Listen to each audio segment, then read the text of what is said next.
This talk is about key recovery in the context of something called a decentralized autonomic data item.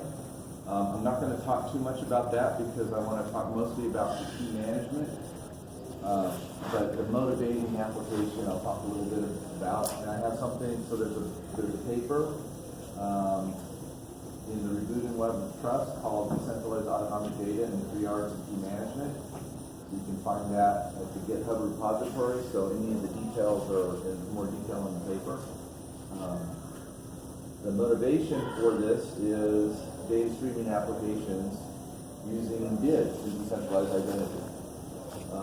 Some of the unique features is that you're doing analytics or instrumentation of distributed web apps, Internet of Things, or in my special case, self-sovereign reputation systems. They tend to be data intensive, but at the same time, you want to establish a provenance chain for the data throughout all your processing. And you want to do it efficiently where performance is important. So a lot of the identity stuff that people talk about is appropriate for identity where the interactions happen sporadically. If you're talking about high performance data streaming, lots and lots of sources of data, some of those assumptions start to become problematic.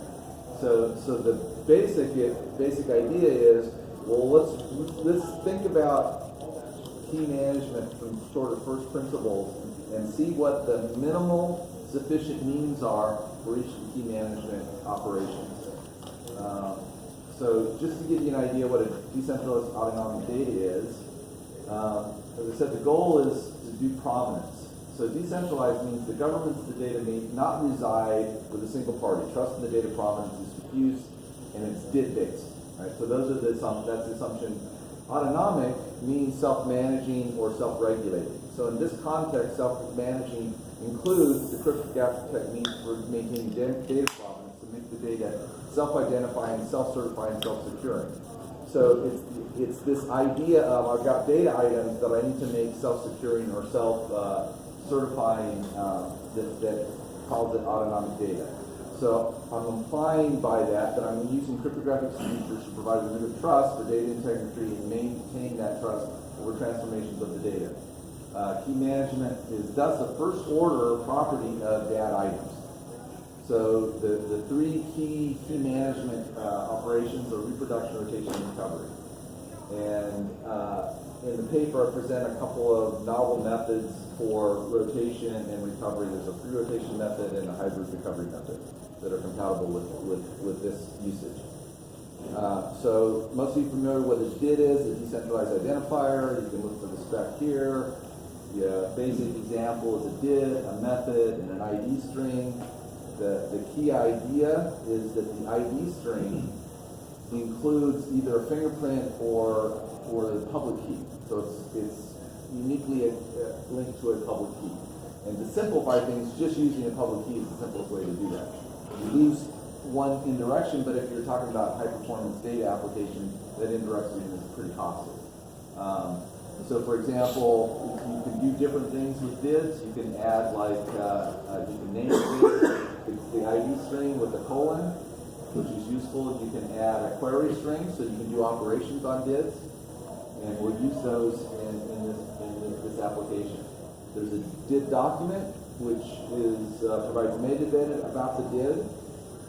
So we have these basic infrastructure, but now what I have now is I have DIDs. I want to use DIDs, but I don't necessarily want to incur the overhead of having to have a separate DID resolve lookup per identifier. So what I'm going to use is I'm going to use a root DID as the master identifier that then provides the metadata for a large number of DADs that are derived, where their identifier is a derived DID. So I introduced the concept of a derived DID. So if you're familiar with HD keys, right, that's a hierarchical deterministic key chain. Well, the same thing. You use some sort of deterministic algorithm to derive an identifier from a root DID. So you can leverage the did infrastructure, the resolving stuff like that to get to that root key, but now you can do something really lightweight, which is derive identifiers for every single data item or data stream. So let's take an example of a very simple DAD. So you have an ID, which is a did, but it's a derived did in this case. You have some data. That's what it is. But now you have the hooks for all of the key management operations, and then you have a signature which establishes ownership and data integrity. So the minimally sufficient means we're worried about performance. We want efficient mechanisms, and so all of this discussion is about sort of looking at key management from that point of view. And we're going to look at some of the representation and processing issues associated with that. So reproduction is the first one. This one's the simplest one, and I'm not going to spend a lot of time with it, but basically we're looking at achieving a simple form of privacy using unique cryptonyms or derived dids per pairwise interaction context.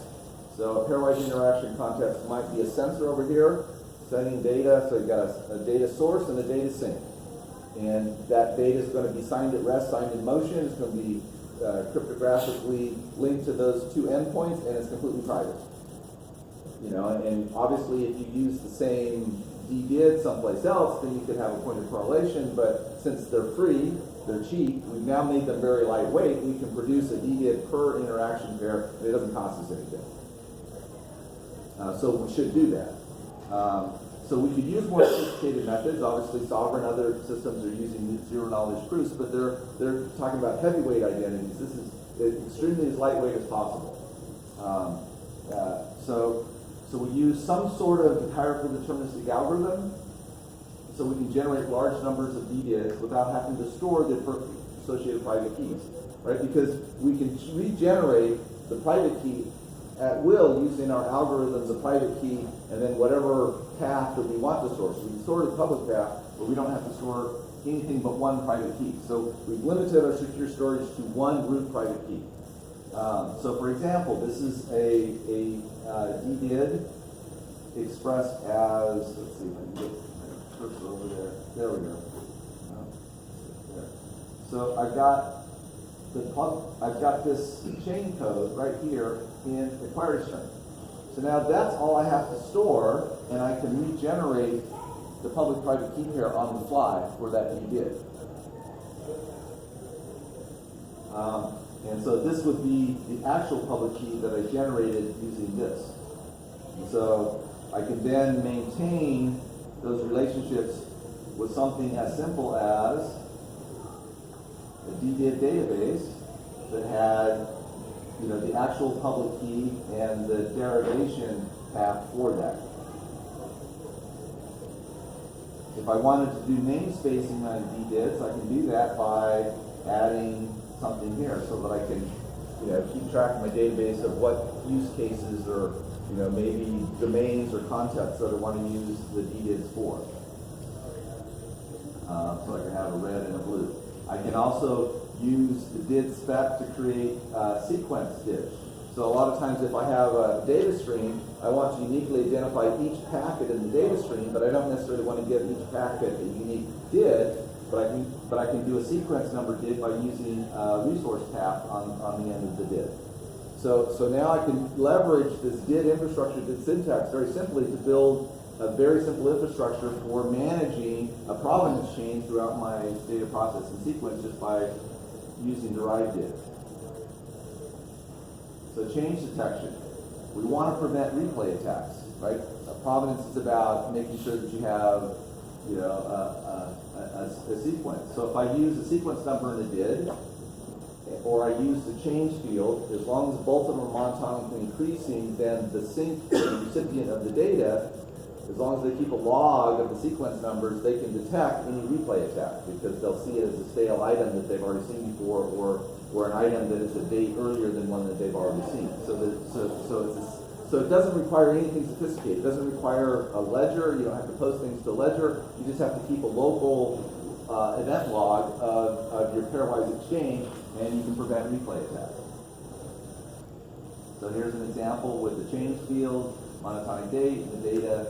So now I've basically got, my data payload, a couple of little extra things, and now I've got the basis of a provenance chain. And then of course the signature. So did generation. So one application would be what I call on-the-fly dids, DDIDs. That means you haven't identified the data source, so you're receiving data, but you don't know anything about the data source. So you generate the DDID from your perspective to use to keep track of that data stream. And then sometime later, you can make the correlation. But you've essentially built your own tracking for that, even though if the source didn't provide that to you. A public derivation, let's say you're a client and you're communicating with a lot of data sources, and those are public data sources, whether it be a geospatial stream, whether it be some data source, maybe a publicly available set of IoT sensors or whatever it is, and there might be thousands of them. But you don't want to necessarily keep track of the DDIDs for all of those thousand sources. You want to be able to regenerate them on the fly. So if your algorithm for deriving the DID uses the public service identifier and your private key, now on the fly when you go to that service, you go, oh, what relationship do I have with this service? Well, when I talked to them the first time, I generated the DDID pairing using their public key and my private key.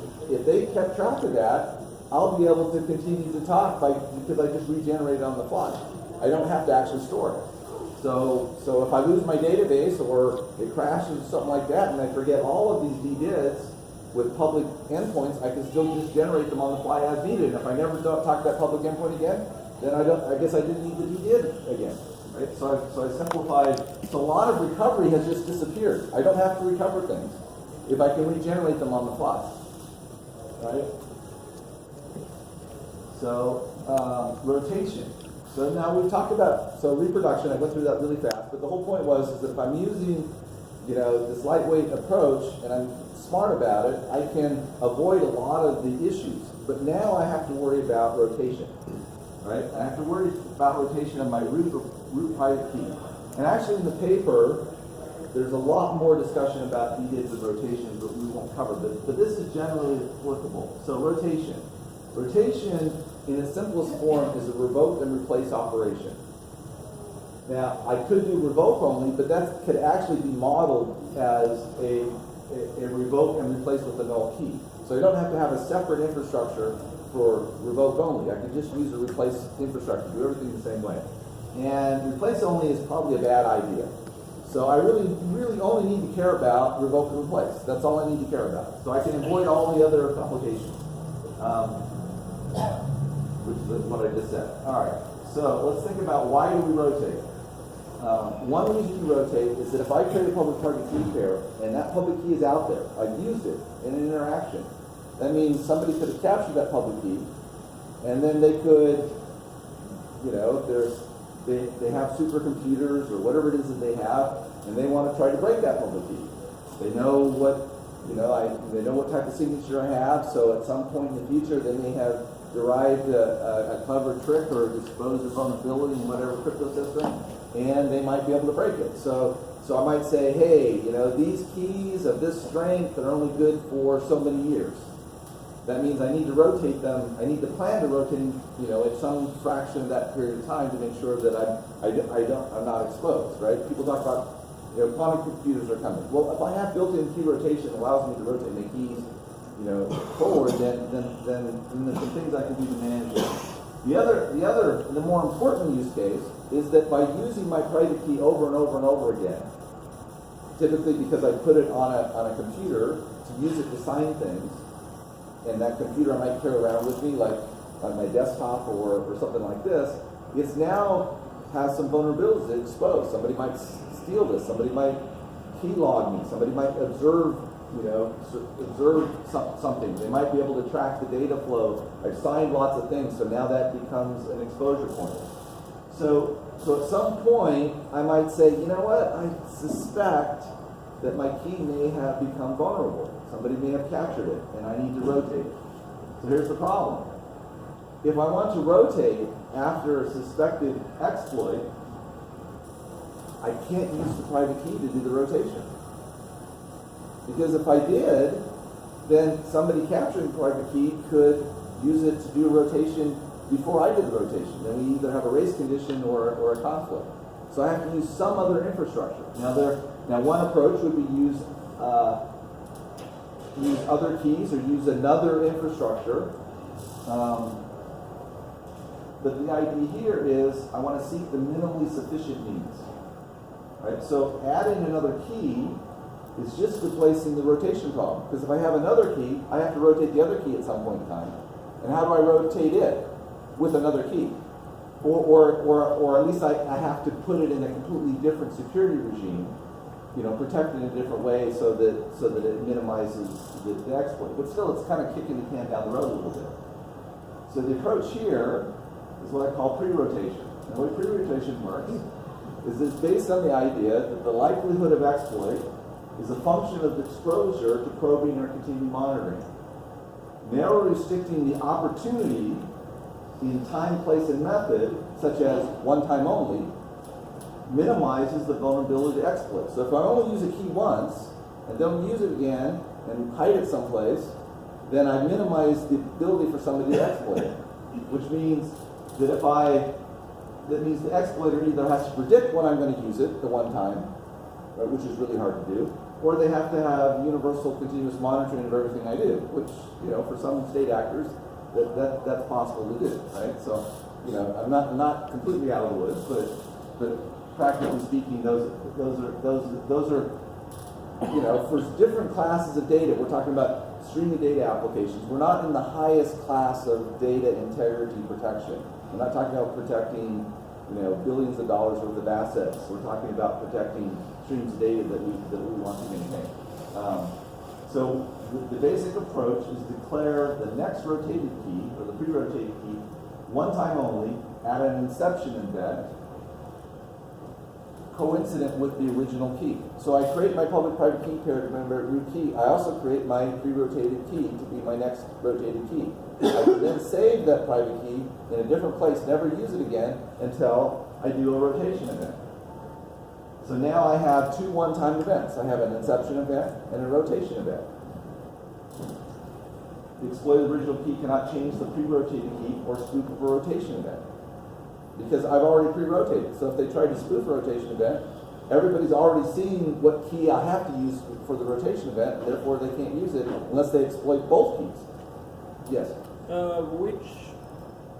you also have a revocation certificate signed by either one of these? The rotation event is the revocation certificate, and that's signed by both. The revocation event is signed by both? The rotation event. Okay. Which is a rotation and replace. Yeah. Right? So I don't have separate events. I don't have a revocation event and then replace event. I just have one rotation event. I revoke and replace it with one event, signed by both. Okay, and you sign that at the moment that I want to do a rotation. When you want to do the rotation. So I have an inception event that's signed by the original key, but inside the body is the rotation key. So that's now protected by the fact that I signed it with the original key. And then at some point in the future, I have a rotation event that's signed by both. Okay, but it seems like you could also pre-sign a rotation event that then becomes like a revocation certificate. That's right, you could, but that's more complicated. And since I'm signing it, I've used my rotation key. So I've made it more vulnerable because I've used it for a signature, which has exposed it more than never using it, right? I can create the key and never have the private key any place where somebody could be exposing it to create the inception event. So that's how double ratchet works. Right. So you're pre-rotating, and actually, like, in the trigger event, as soon as someone adds to the group, rotation occurs of that. But the timing. This is where WhatsApp actually got into trouble, which is actually pre-sign the ratchet, and actually like that. So because you have to cache it, it takes time on a small device in order to. Yeah. Okay. But the idea is like now I want to start using my pre-rotated key, so then I actually sign the rotation event as like the first Right, as my action one-time event, that- my that- first action, that's the first action with the Yeah. pre-rotated key. And then I guess you create a new. And then I create a new one, so here, So in practical terms, Yes, so I'll give an example, but yes, you guys are obviously, right? So the inception event contains 2 public keys signed by the original key. Rotation event contains 3 public keys, the original, the pre-rotated, and the next rotated, signed by the original and the pre-rotated. So if I'm in a private exchange, then what do I need to support this? The recipient needs to maintain a log database of inception and rotation events. It's up to the recipient. Right? But as long as the recipient has that, then an imposter can't do a replay attack, can't send an earlier rotation event or inception event, so they can't get ahead of the pre-rotation, and they can't send a pre-rotation because they'd have to exploit the rotation key before I'd ever used it, which is not possible. In a public thing, it's a little more complicated, but the minimal thing that I need is a public, redundant, immutable, persistent timestamp log database of rotation event history for a given original inception key on replicant servers, which is, although it's a lot of big words, it's a very simple thing to implement compared to a distributed public ledger. You just need some redundant set so that you have availability of servers that are just keeping a log database of your publication of your inception and rotation event, and they're just a timestamp log. And since you're always pre-publishing what the next rotation key is sometime before you ever use it, the time delay between when you publish it and when you use it can be long enough to account for whatever the propagation time of the network is. Obviously, if you have to rotate at a faster rate than it takes to propagate through this server pool, then you have a problem. But that shouldn't be the case. Is it on the log's on the device? Huh? The log is on the recipient device? Are you talking about public or private? Go back one. Both of them have logs that are for public and Yeah, private. well, the You've got logs. private one, the log is on the recipient. And the public one, the log is on On some federated number of servers? Or? some group of servers. Okay. The recipient could be one of the servers, right?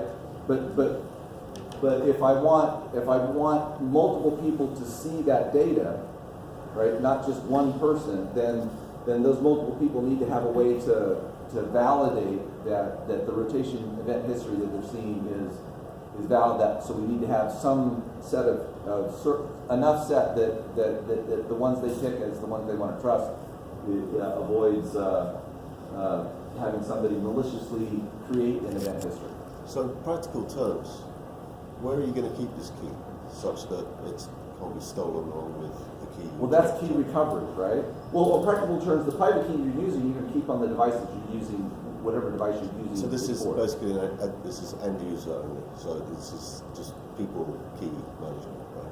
Well, yes. Well, Because I'm you're talking talking about per about data streams, source. services, Per data source. We're talking about streaming data applications, right? But let's go a little. Sorry, I skipped back too many slides. But that's a good question.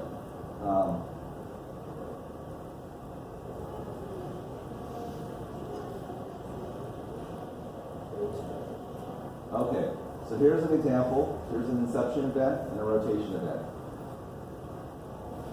So I have an ID, the original key. I have the ensuer, which is the next key, the rotated key in my inception event, signed by the ID. The rotation event has 3 keys. I just made up some terminology: Erster, signer, and ensuer, and it's signed by the Erster and the signer. Base 64, and how do you know? Huh? Base 64, so how do you know what, as a token, that's just a signature? It's public key. Okay, Yeah. So I'm doing the minimal possible infrastructure, right? I could do a signature, I could do a fingerprint of a key, I could do anything more complicated that would require lookups, but all I need for this application is the actual public key. These are self-certifying identifiers. This is a special use case of a DID, where you actually put the public key in the name string so that the DID is self-certifying. You don't need to do a DDO lookup, you don't need to do a resolver. It's all self-contained, it's all in stream, and so I can transport this data with the actual data item as a header on the data, right? So here's a more efficient structure, which is to use a list instead of individual fields. The advantage is now I just have a signer that says at this event, this is the signer, right? And then I have a list of signers, and this just says which index into this list, and then a rotation event, I just increment the signer to be this, and then you know by convention that it's going to be the one before and the signer are going to be the two signatures here, and then this is the next key. The advantage of this approach is that now I can do multi-signature. So in this case, I've got, well, this is just another rotation event. This would be the next one. So we added another key. We have the same list. Why do you need the original key the second time? You don't need the second key.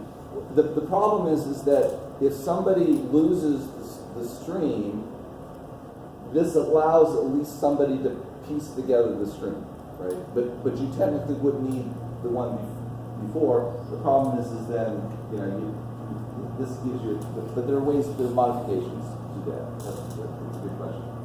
Now I can extend that to multi-signature. So instead of the signer field being a single value, it could be a list, and I can list the signers. And notice in this case that I'm actually using namespace public keys. So I basically got a red signer and a blue signer. And now it's a multi-signature key rotation event and a multi-signature inception event. So each thing now has, so I had double the number of signatures now because it's a two signature.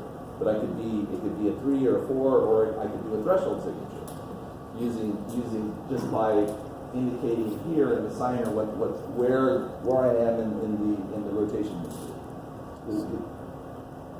So you have signatures that are, you need a threshold to do the rotation to the pre-rotation key, or do you have several? Well, this one steps? isn't threshold. This is just multi-signature. But I'm just saying that this could be extended to be threshold. But right now it's two signature. I need 2 signatures for an inception event. I need 4 signatures for a rotation event because I've got 2 parties that are signing. And so each party has an original signature and each party has a pre-rotated key because they're keeping their key separately. So this would mean, this is a multi-signature case. I might have a situation where I've got a data source and maybe a multi-signature bot that says if the data happens during this time frame or for a transaction that's below this amount, automatically sign it. If not, require some other signature or some other signature scheme. But it simply enables me to build very compactly rotation history. So one thing that will help in this regard is the collective signature standard. There's an IETF draft standard. And collective signature is a Schnorr type multi-signature that allows you to have multiple signatures where the size of multiple signatures is not a linear multiple of the number of signatures. The base signature is about 2 times the size, and then each signature only adds a few bytes. So basically, if I wanted to have 20 signatures, it would only take about the space of 2.5 signatures. So now my data items don't grow really big, even though I have multi-signature key rotation history. Are you saying that draft is on a standards track variety? That's an ITF standards track, yeah. And there's actually a fork of libsodium that includes support for it, so it's available. You can use it today. The DDID pre-rotation. There's a bunch of issues with DDID pre-rotation I'm not going to talk about because otherwise I won't have time to get to recovery. So see the paper. So let's talk about recovery. So for those of you that were in the session before, how many were in the session before? Okay. So I'm not going to go through the whole social recovery. That is a valid recovery method. It has lots of good useful features, but it's also a heavyweight method, and it requires multi-party interaction. So in looking about this, I said, is there another way to do recovery?